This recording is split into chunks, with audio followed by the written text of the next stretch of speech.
episode of the Running Mates Show. Today we are glad to have Dr. Elizabeth with us. Dr. Elizabeth is a former civil servant and she's serving in a parastatal. And besides that, she's a woman who has tried politics. So I want to believe that she'll be going for it again come 2022. But before then, I want to give her an opportunity to introduce herself properly. Kate, thank you, Kath. And I want to appreciate this opportunity to be able to interact with the running mates and say something about what I feel about politics. And I just want to say hi, everyone. My name is Elizabeth Pantoren. Pantoren is very easy, it's not very hard. I come from Marsabit County and from a minority group of people called the Rendiles. And so I'm a mother of 3, married though. In my culture, you must be married for you to be a leader. So basically, that is Elizabeth. Okay. So are you saying that in your culture, if a woman is not married, then they should not try politics or offer themselves for leadership? Is it like that? That is cultural. It's cultural. It's cultural that women who are married are more respected than those who are not married. But that does not mean the unmarried ones are not leaders. Okay. Yeah, but that's just a cultural foundation that can be done away with. Okay. Yeah, so you stand a better chance if you're married. Okay. To be a politician and be recognized by the society. Unlike the unmarried one who will be stereotyped as not being able to make a family.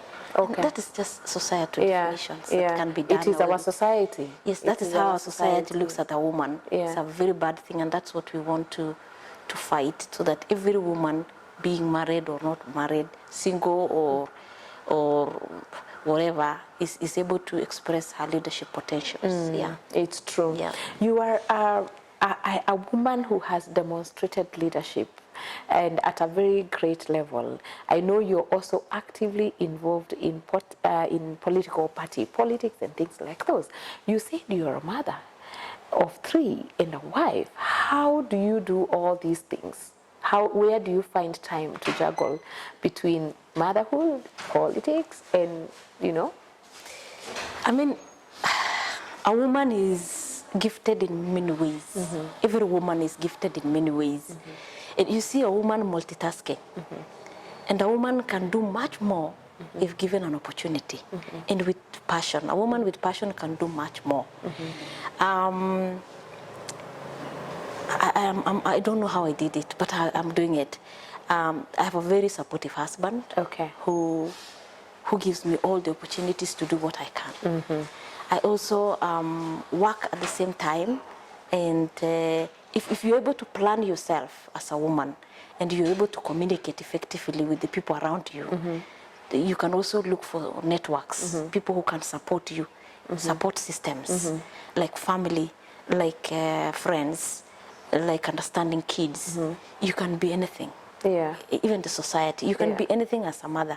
So it's all about planning, all about being strategic, all about being communicative. You're able to tell your husband, I want ABCD, can you support me? He says yes, and then you move on. So all that is what determines what one can do at a given time. Okay. Yes.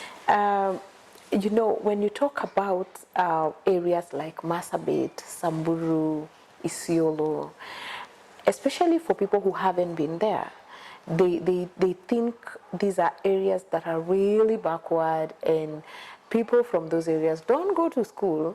And here you are a lady who has studied properly up to PhD level.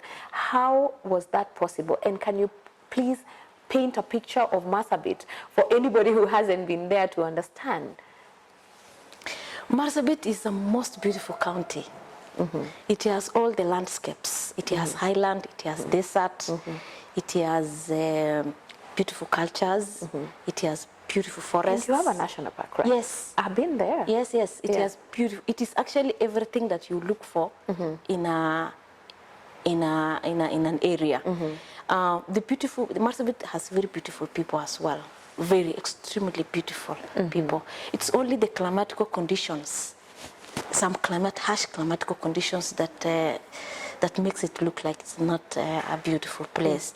So Marsabit has bright people, extremely bright people, and except for the situation where they have been marginalized during the colonial time, pre-colonial time, post-colonial time, development has not been given, attention has not been given about developing that particular area in terms of basic facilities, infrastructure.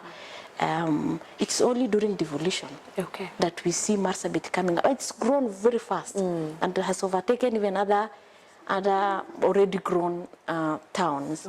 So you realize that it is only opportunity that has not been given for Marsabit to be like Nairobi. So if we had constant and equal opportunity for all, Marsabit would have been the best, and it will be a hub for development.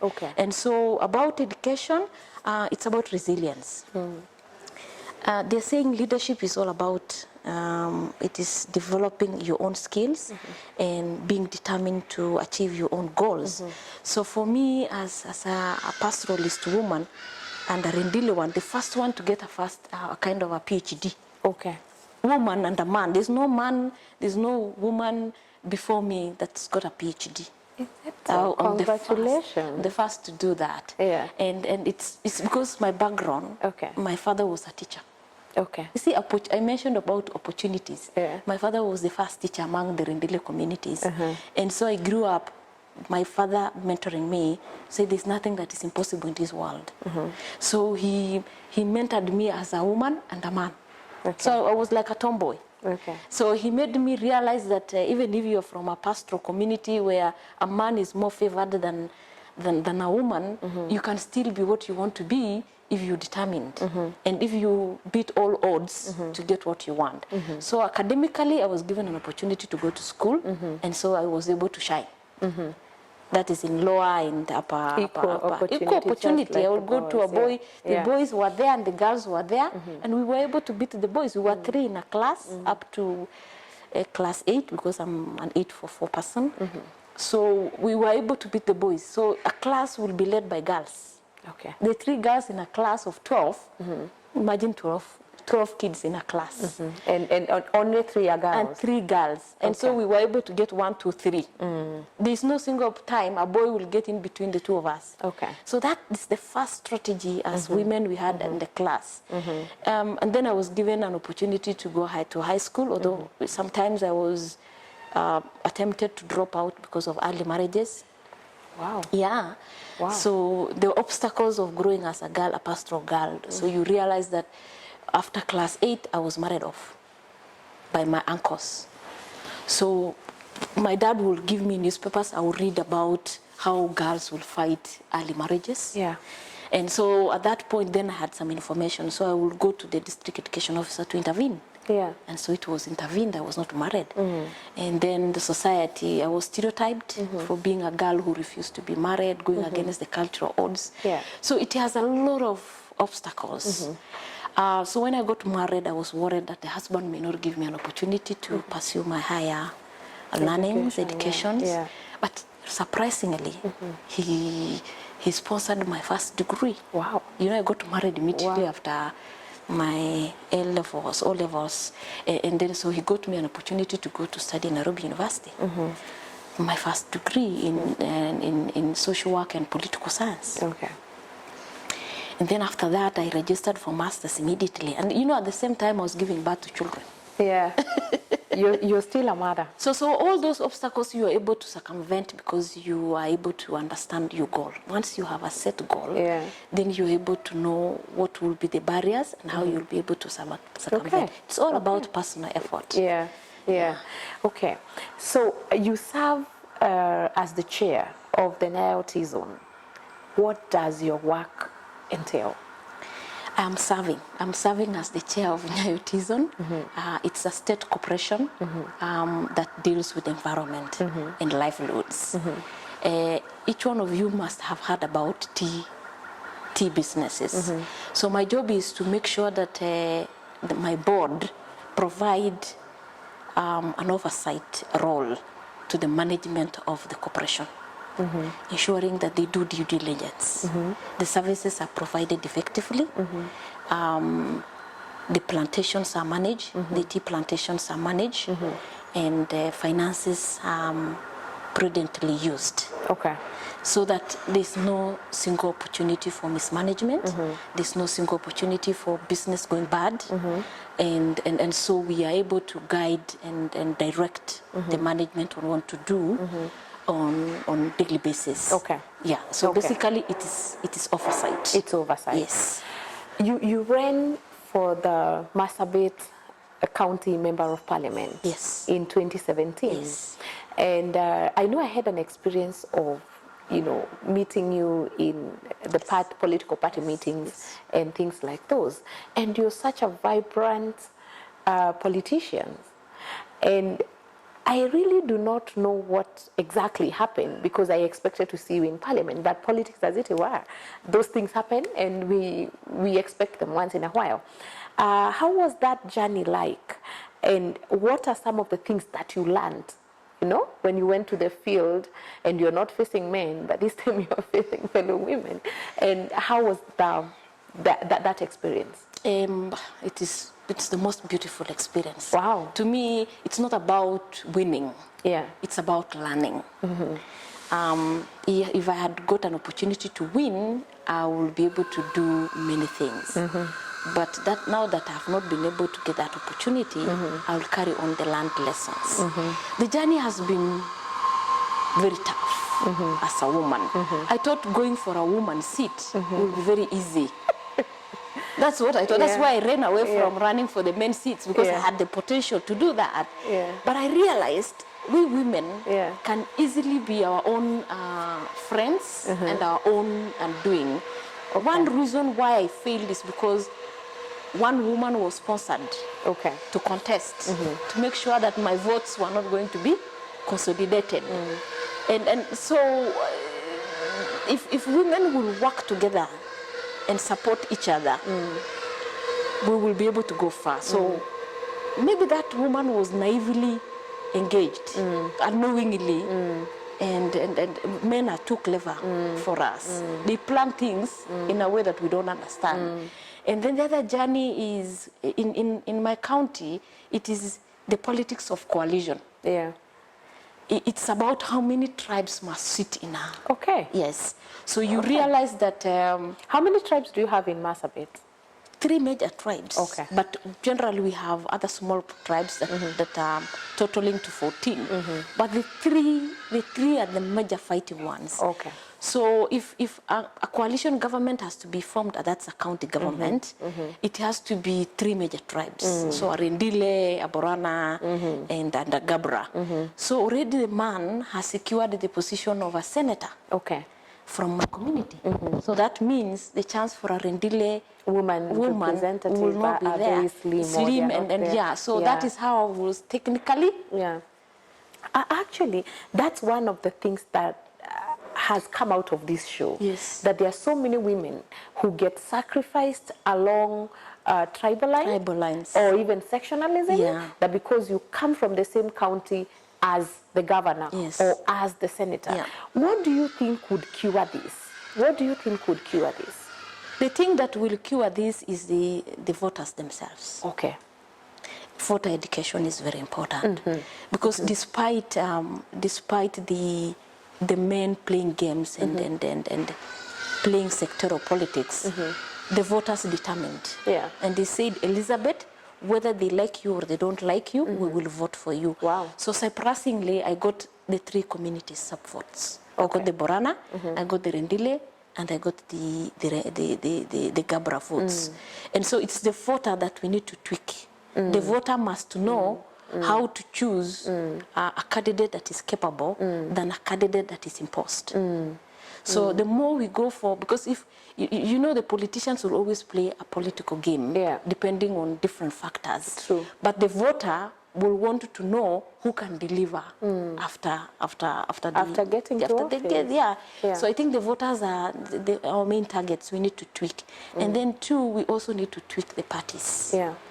the political parties also need to play a role. Me and you suffered because of some decisions some political parties made. So if political parties can identify potential candidates, not liked candidates. In fact, I was going to come to that, Elizabeth, because that, I think, would be the biggest problem. If we got political parties to keep deciding on who is going to get the party ticket. Don't you think that maybe we will need women like yourself who are quite experienced at the decision-making table so that they can actually push the agenda of the women we are discussing here? Because women will continue to suffer until we address this problem. And the same happens with the party primaries, don't you think so? I agree. I totally agree. And so it also falls back to women. Yeah. Are we strategic enough to occupy the top organ of the party? So we normally go into politics without being strategic. So it is high time we women that are in a political party strategically occupy the key position. So much that when the decision is made at that level, our voice is being heard. And we can determine who gets into the power regardless of who is a friend of who and blah, blah. Yeah. So I think it is us women who need to shape up and get into the position. Yeah. And because if our voice is not heard at that table, then we are not able to influence It is true. Yeah. It is true. So that's why I'm saying there are two levels, the voter and the the party. political party. Yeah. So you've been there, you've tried politics, you have this experience that you've just shared with me. Do you still feel like you would want to continue, with elective politics, or you want to play different kind of politics? And what would be your advice to the young and upcoming politicians, especially female, the ones who've never even attempted running like yourself? For me, I think I will not stop going for politics until I get the seat. Okay. No giving up? No. I've never given up in life. Growing up in a civil society or in a civil organization, civil society organization or a corporate, it is tough. If you're not hard enough, you will crash.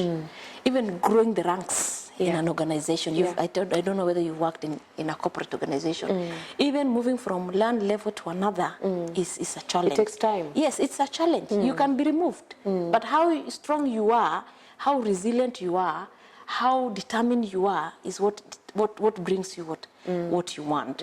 It's not that because I have tried and failed that will move me out of the politics. It is trying again and again and again, so long as I have a constituency, a following of people. Because that group of people have faith in me and they believed in me, and I must be able to soldier with them the spirit until we win. And that group of people is what is not letting me go. Yeah. If it was me alone, I would have said enough is enough, go. Yeah. But you still feel that I have a group the people, of people that feel my leadership is the right leadership. And it is wanted. And it is wanted. Yeah. Now, about the young girls who are growing up, nothing comes on a silver platter. Nothing. It's a journey. It's a journey of ups and downs. And the downs are the ones that you need to focus. What went wrong? And what can I do better so that I can succeed? True. Don't look at what good is. Okay, you just sustain your good, what you're good at, but focus on the weaknesses. What can I tweak a little bit to win? So the girls must come out, the women must come out in big numbers, because the chances of us winning is very high. And there's also a supportive system. True. The legal systems are supportive. I mean, the legal instruments like the laws. The Constitution of Kenya is deliberately tangled around supporting women to be able to get a seat. The government all through has made platforms for women to grow, even if it's not so much, but there's an effort. Yeah. Number one is special seats, nominations. Women are given an opportunity to be nominated so that they can now build their grounds, their base. Now, that is not enough. It's not always good to wait to be given.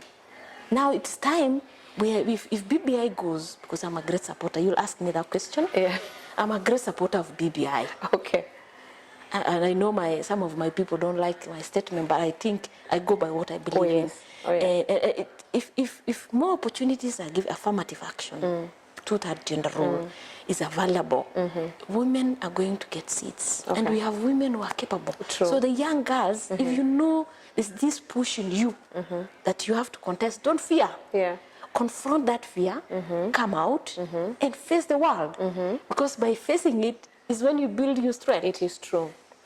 So you mentioned something quite interesting, the Building Bridges Initiative. And you said you support the BBI. And I know there were quite a number of proposals within BBI, even on how to, to address the issue of gender parity. I would like you to expound perhaps more to those you've said there are some people who don't understand it, there's some people who understand, some don't understand. Maybe you can just expound and tell us why you support BBI and what gains are there for women leaders like ourselves.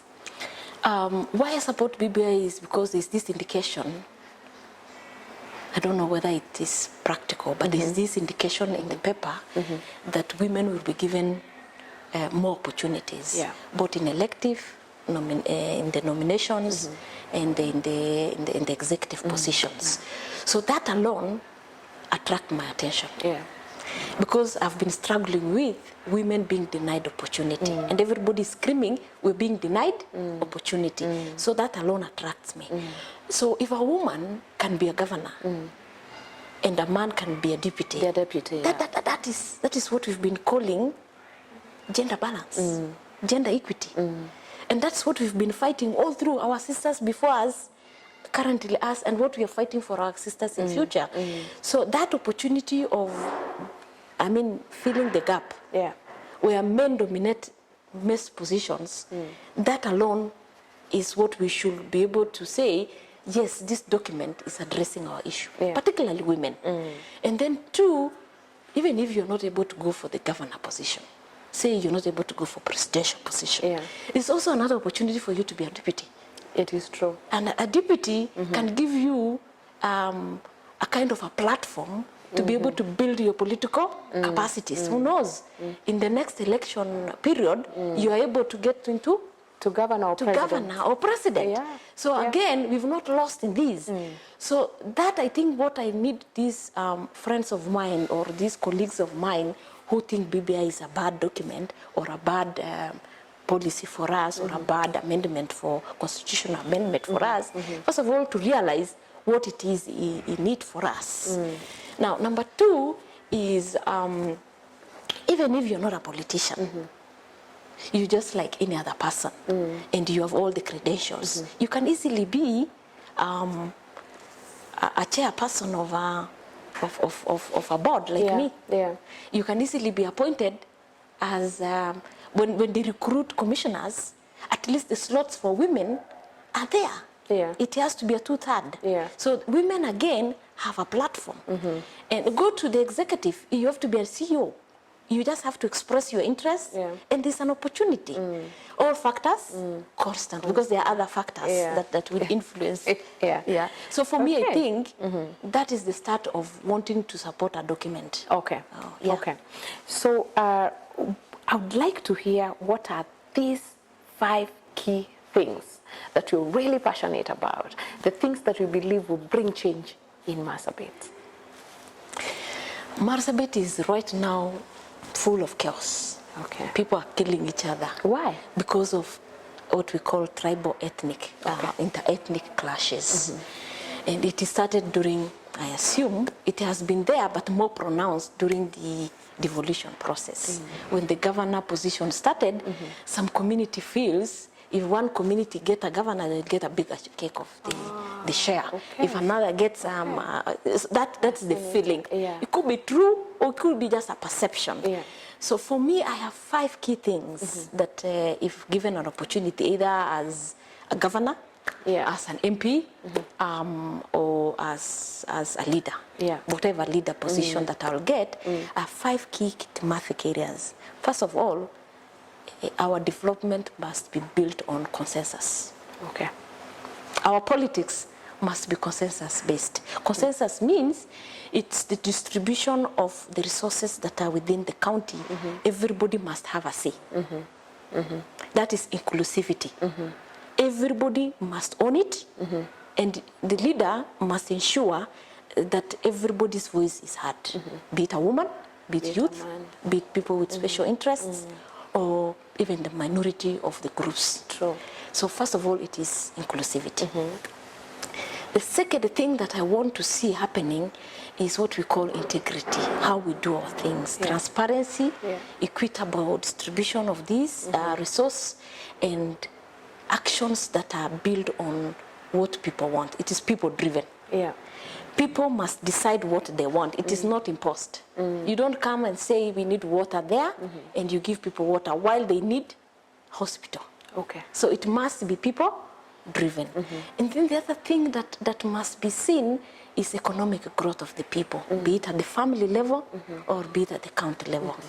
The pastoralists are generally seen as poor, but we are full of livestock. We have large numbers of livestock. Yeah. And that is an economy by itself. It is. So if we tweak a little bit and change that into, we do value chains and ensure that we build this livestock business to something better, it translates to the life of that common man who owns livestock. Yeah. So again, how do we change our development orientations to make sure that the people are, and that is number 3. Yeah. Number 4 is peace building. Okay. Cohesion, transitional justice. People must feel safe for them to be able to develop. Okay. So my leadership will be around ensuring security of everybody for them to be able to thrive in doing their personal businesses and struggle in life. And then infrastructure and infrastructure here is basic needs, supply of basic needs. Okay.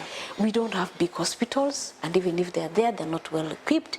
So again, you need to develop both education and health so that people feel they're healthy enough to work and they have the capacities to be able to be mainstreamed. Okay. Right now, the literacy levels is about 80 to 90 illiteracy levels. So priority number 1 is education. Once education is success too. If you have education, you are able to penetrate in every system. True. So those are Like, the were basic. it not for education, you I wouldn't, wouldn't be here. Yeah. So I believe if I give my sisters and brothers in Lysamis or in Marsabit an opportunity to go for education, then I'll be able to open up many windows of development. That is true. Yeah. That is true.